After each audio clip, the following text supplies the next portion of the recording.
Hey everyone, it's Mrs. Whitworth here. I just want to give you an overview of what your courses will look like in Snake River Opportunities High School.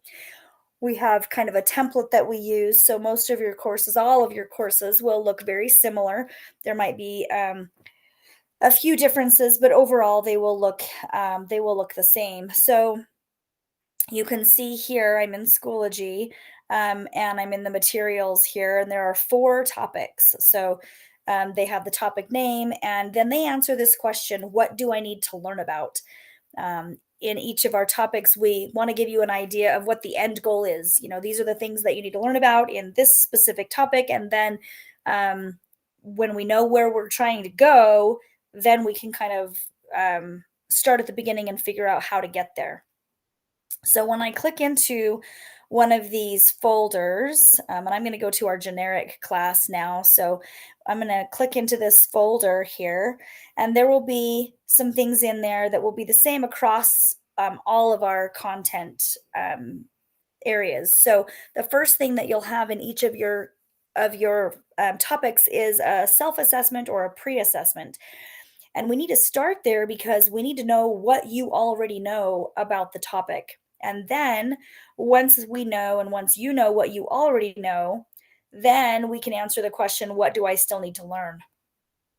So after I know what I already know and I know what I need to learn next, then the teachers will provide resources for you to learn about whatever it is that you need to learn about. Now, these can be tailored specifically to you. When we as a teacher look at the self assessment and we say, oh, okay, they need this content, then I can provide resources specific to that so that it's not going through everything that everybody might need to know, but it's specific to what you need to know. The next thing that we have in our folders is how can I show what I've learned? And that will give you some specific suggestions for topics or projects that you could complete to show your learning. If you took summer school with us, you've seen that in the past or in our past courses where we give you, for example, maybe in social studies, I might say, pretend that you are a museum curator. Or in science, I might have some science experiments that you could participate in to show what you've learned. Or in math, it might look like creating a business plan where you're going to, create a pet caretaking place where you cut hair for the animals and you board the animals and you have to come up with some sort of business plan of how that might look and how much money you would have to charge to make a profit, those kinds of things. But in all of these you'll have project ideas. Now this first year we might start with one or two, and then as we build there will be more and more projects there, always with the option that if you have an idea you can present that to your teacher and say, hey, I'd like to do this for my project instead. And then visit with your teacher about that, and they can give you the okay for that. The next question that we want to ask in all of our topics is, what could a successful project look like? Now, this will be the place where we talk about learning things at a deep and transfer level. We'll talk about the specific criteria that need to show up in your project so that we can see that you have mastered all of the things that you need to master. We'll also talk about in here things like craftsmanship and authenticity. And now you learned about those things in our student success class, but we just want to reiterate those here. Because this is a final project, it needs to look like a final project.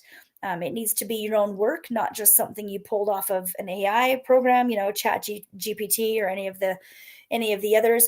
We need to know that that it's your work, that it's authentic to you. So those are some things that will be in this. What could a successful project look like? Then the last thing that you'll find in here that's required in some of our topics is that your project submission. When you're finished with your project, you'll submit it there. And then really begins the process in our school of growth. And that's really what we want to see. So you'll submit your project, your teacher will give you feedback, and then you'll make revisions and you'll go through that cycle as many times as you need to show mastery of the content and mastery of the submission. The last thing that is here is a discussion board that talks about overcoming challenges and the things that were hard for you when you were learning, and how you dealt with those things. And we really want to put that here because we want you to think about your learning.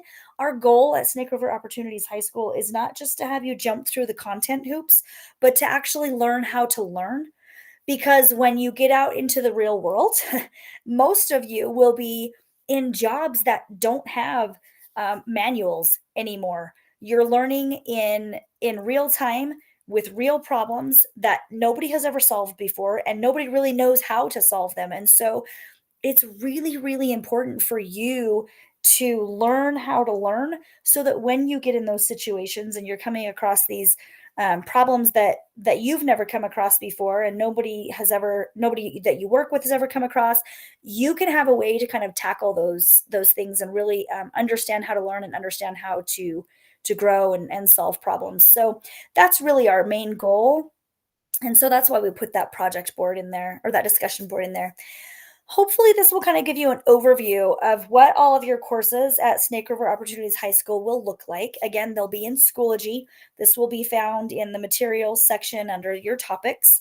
And if you have any questions, the very best thing to do is just reach out to your teachers, either your content teacher or your mentor teacher. But hopefully, this will kind of give you a starting point so you know where to start in your courses. Thanks, guys.